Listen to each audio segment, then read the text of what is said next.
adda kan ta'e Hacaaluudha. Hacaaluu Hundeessaa.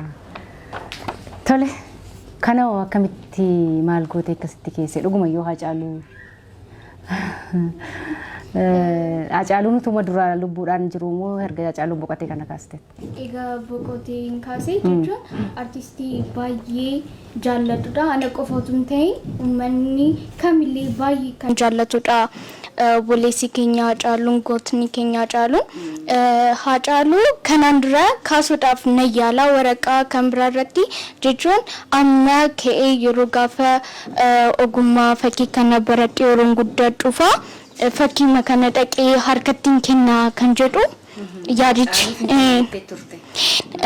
garuu kun anaaf qofa otoo hin ta'in ijoollee kootti kan dadduudha jedhee yaada. Maaliif Hacaaluun nama dhugaadhaaf qabsaa'aa ture nama jaallatamaadha jechuun waan ani Hacaaluu jedhee sun jiru baay'ee Hacaaluun anaaf waan hundumarraa caalaa baay'ee jaalladha jechuudha. Ani duusatti hin gaddu maaliif seenaa kaa'ee darbee jira.